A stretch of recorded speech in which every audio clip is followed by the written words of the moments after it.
నమస్తే. ఈరోజు మన టాపిక్ జగన్మోహన్ రెడ్డి గారి మీద అనర్హత వేటు గురించి చర్చించుకుందాం.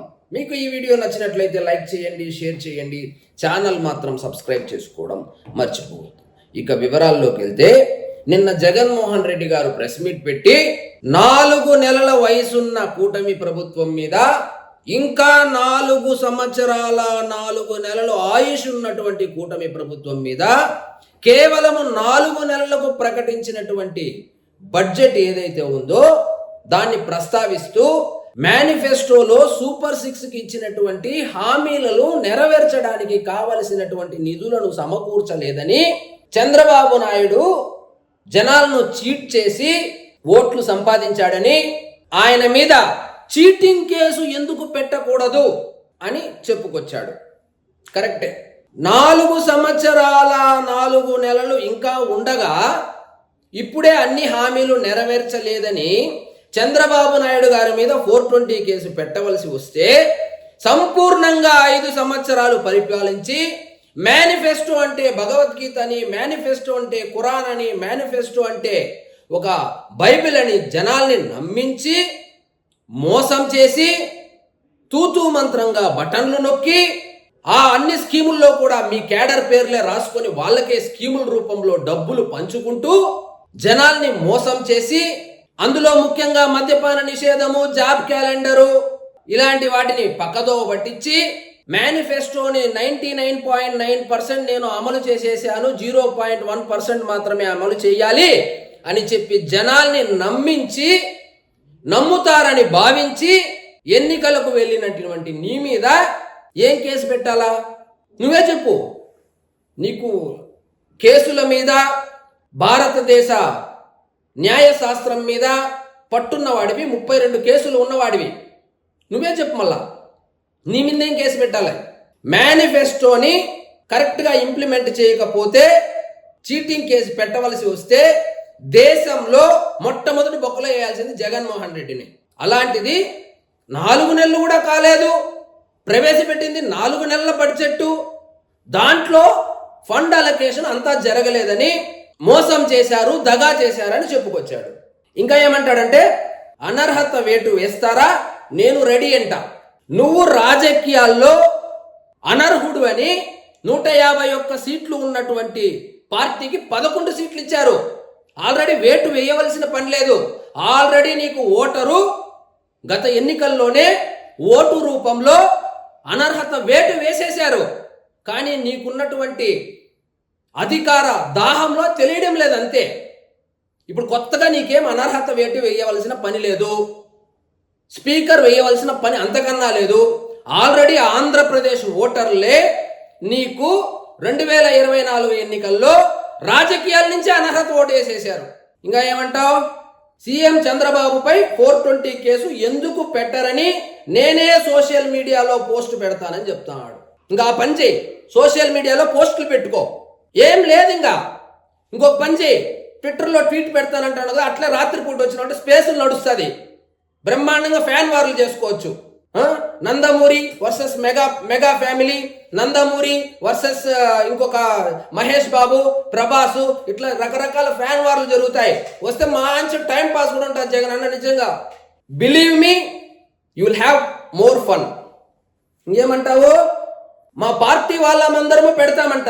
ఎక్కడైనా ఇప్పుడు సోషల్ మీడియాలో ప్రాబ్లం జరుగుతూ ఉన్నప్పుడు, ఈ కేసులు, ఈ పోస్టుల వల్ల కేసులు జరుగుతూ ఉన్నప్పుడు కొన్ని రోజులు ఆగండి, పోస్టులు పెట్టద్దండి అని చెప్పేది పోయి పోస్టులు పెట్టండి.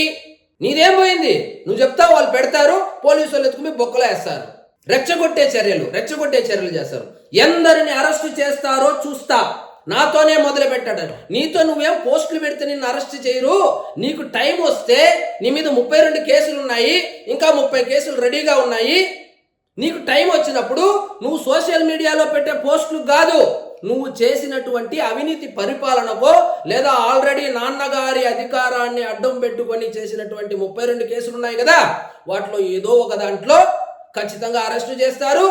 ఇంకా ప్రభువు సల్లగా చూస్తే బెయిల్ కూడా క్యాన్సిల్ అవుతుంది. ఎందుకు తొందరపడతావు? అసెంబ్లీకి వెళ్ళకపోతే నా పైన అనర్హత ఓటు వేస్తారా, రెడీ చేయమనండి. చేస్తారు. ఎందుకు తొందర? ఎందుకు? హైకోర్టుకు వెళ్ళాము, కోర్టు చెబితే అసెంబ్లీలో హైకోర్టుకు వెళ్ళాము, హైకోర్టుకు వెళ్తే కూడా ప్రతిపక్ష హోదా రాలేదంట. హైకోర్టుకు వెళితే కాదన్నా ప్రతిపక్ష హోదా రావాల్సింది. నీకు నిజంగా ప్రతిపక్ష హోదా కావాలంటే వెయిట్ చేయి. 2029లో మళ్ళీ ఎన్నికలు వస్తాయి. ఆ ఎన్నికల్లో 21 సీట్లో 22 సీట్లు తీసుకుంటే ప్రజా కోర్టులో నీకు ఇస్తారు. అంతేగాని నేను హైకోర్టుకు పోతా, సుప్రీంకోర్టుకు పోతా, డిస్ట్రిక్ట్ కోర్టుకు పోతా, కోర్టులు హోదాలు నిర్ణయించవు. రాజ్యాంగబద్ధంగా నీకు ప్రతిపక్ష హోదా కావాలంటే నువ్వు ఖచ్చితంగా 2029 ఎన్నికల వరకు వెయిట్ చేయవలసిందే. ఇది కూడా తెలియకుండా రోజు ఎందుకు ఆ పొన్నవాళ్ళకి ఫ్లైట్ టికెట్లు బొక్క? ఇంకేమంటావు? నన్ను అరెస్ట్ చేస్తారా? తప్పు చేస్తే ఎవరినైనా అరెస్ట్ చేస్తారు జగన్మోహన్ రెడ్డి గారు. నన్ను అరెస్ట్ చేస్తారంటే మీకేమన్నా ఎక్స్ట్రాగా ఏమన్నా అన్ని డబుల్ ఉందా? డజన్ సీట్లు కూడా లేవు నీకు, డజన్లో కూడా ఒకటి తక్కువ ఉంది. నన్నే అరెస్ట్ చేస్తారంటే ఆల్రెడీ చైన్ కూడా చేసినారు, 16 నెలలు జైల్లో కూడా పెట్టినారు. మళ్ళీ నన్నే అరెస్ట్ చేస్తారంటే చట్టం దృష్టిలో రాజశేఖర్ రెడ్డి గారి కొడుకైనా, రాజారెడ్డి గారి కొడుకైనా, ఆఖరికి జగన్మోహన్ రెడ్డి గారి కొడుకైనా ఒకటే సార్. తప్పు చేస్తే ఎవరినైనా అరెస్ట్ చేస్తారు. ఇప్పుడు అసలు విషయానికి వద్దాం. మీ బాధ ఏం చెప్తున్నారు? సూపర్ 6 కానీ సూపర్ 7 ఏదైతే ప్రకటించారో అది మీరు ఎప్పుడు ప్రశ్నించాలి అంటే అధికారం మొత్తం అయిపోయిన తర్వాత 2028 డిసెంబర్కి వచ్చి ఇదిగోనండి మీ మేనిఫెస్టో, ఇవన్నీ మీరు చెప్పారు, మీరు చేయనే లేదు, మీ పదవీ కాలం కూడా అయిపోవస్తుంది, ఎప్పుడు చేస్తారు అని చెప్పి అప్పుడు అడగాల. ఇంకా 4 నెలలే కాలేదు, అప్పుడే వచ్చి మేనిఫెస్టో ఏమైంది, సూపర్ 6 ఏమైంది, 7 ఏమైంది? ఇంకేమంటాడు? చంద్రబాబు చెబుతున్న పెట్టుబడులన్నీ మా హయాంలోనే వచ్చింది, రూపాయలు వేల కోట్ల పెట్టుబడులను తీసుకొచ్చాను, చంద్రబాబు చెబుతున్నవన్నీ బిల్డప్లే, అంబానీలు, ఆదానీలు, బిర్లాలు ఎప్పుడు వచ్చారు? మా హయాంలోనే వచ్చారు. విశాఖలో ఆదాని డేటా సెంటర్ కు పునాది పడింది, కుమారమంగళం బిర్లా వాళ్ళ ఫ్యాక్టరీ అప్పుడే ప్రారంభమైంది. మేం పెట్టుబడిదారులతో సమావేశం పెట్టినప్పుడు ప్రత్యేకంగా మాతో సంబంధాలు మెరుగుపరుచుకునేందుకు ముఖేష్ అంబానీ వచ్చి రాష్ట్రంలో పెట్టుబడులు పెడతామని ప్రకటించారు. మా హయాంలోనే డ్యాములు కూడా పూర్తయినాయంట. యా డ్యాములప్ప? యా ఊర్లో డ్యాములు కట్టినారు? ఏం పెట్టుబడులు పెట్టినారు? అన్ని వేల పెట్టుబడులు తెచ్చి అన్ని వేల మందికి ఉద్యోగ ఉపాధి అవకాశాలు కల్పించి ఉంటే 151 సీట్లు 11 సీట్లు ఎందుకు అవుతుంది? జనాలు ఎందుకు ఓట్లు వేయలేదు మరి? కాబట్టి నేను జగనన్నకు పర్సనల్గా చెప్పేది ఏమంటే దయచేసి ఆ సాక్షి పేపర్ చదవద్దు. సాక్షి పేపర్ చదివితే, సాక్షి పేపర్లో వచ్చే న్యూస్ అంతా నిజమని నమ్మితే నీకు 2029లో కూడా నీ తల మీద పెద్ద శటకోపం పెడతారు వీళ్ళు. మీ హయాంలోనే వచ్చింటే మరి జనాలకు తెలియదా? మరి ఓట్లు ఎందుకు వేయలేదు? మీ హయాంలోనే పెట్టుబడులు వచ్చి ఉంటే, మీ హయాంలోనే ఉద్యోగాలు సృష్టించబడి ఉంటే, మీ హయాంలోనే డ్యాములు కట్టి ఉంటే, మీ హయాంలోనే సుభిక్షంగా రామరాజ్యం లాగా మీరు పరిపాలన చేసి ఉంటే 151 సీట్లు 11 సీట్లు ఎందుకు అయ్యింది? అంటే జనాలు ఇవన్నీ చేసినా కూడా మిమ్మల్ని ఓడించినారని ఇంకా మీరు ఫీల్ అవుతున్నారా? ఎక్కడ కట్టినారు డ్యాములు? ఏ డ్యాములు కట్టినారు? ఏ కంపెనీలు తెచ్చారు? ఎవరికి ఉద్యోగాలు ఇచ్చారు? ఇవన్నీ చేయలేదనే కదా ప్రతిపక్ష హోదా కూడా ఇవ్వకుండా రాష్ట్ర బహిష్కరణ లాగా నీకు చేసింది. అనర్హత వేటు వేసుకోండి అంటే అనర్హత వేటు ఎవ్వరూ వేయవలసిన పని లేదు. టెక్నికల్గా చాలా లోతుగా ఆలోచిస్తే 2024 ఎన్నికల్లోనే నీకు అనర్హత ఓటు ప్రజలు వేసేశారు ఓట్ల రూపంలో.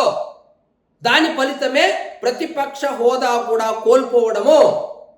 ఇది అర్థం చేసుకొని జరిగిన తప్పులను సమీక్షించుకొని బయటపడేదానికి ప్రయత్నాలు చేయకపోగా 4 నెలల వయసు ఉన్నటువంటి ప్రభుత్వం దగ్గర వచ్చి ఏవేవో చెప్తా ఉన్నాం. సరే ప్రశ్నిస్తున్నానంటున్నావు కదా, ఎక్కడ ప్రశ్నించాలి? సాక్షి స్టూడియోలోనా? రాజ్యాంగ పరంగా అసెంబ్లీకి వెళ్ళి అసెంబ్లీలో మాట్లాడి ఈ మాటలన్నీ అసెంబ్లీకి పోను అయినా కూడా అనర్హత ఓటు వేయకూడదంట. మరి దేనికి ఎమ్మెల్యేగా నువ్వు? ఆల్రెడీ ఎలక్షన్లలో ఫెయిలు, ప్రతిపక్ష నాయకుడిగా ఫెయిలు, ఆఖరికి పులివెందల ఎమ్మెల్యేగా కూడా ఫెయిల్ అవుతున్నావు. నిన్ను ఎన్నుకున్నటువంటి పులివెందలకు సంబంధించినటువంటి సమస్యలు కావచ్చు, అభివృద్ధి కార్యక్రమాలు కావచ్చు, ఎక్కడ ప్రస్తావిస్తావు? సాక్షి స్టూడియోలో ప్రస్తావిస్తే నీ మాట ఎవరు వింటారు? ఏమోలే, ఇంకా నీ ఇష్టము. ఇదండి ఈరోజు మన టాపిక్. జై హింద్.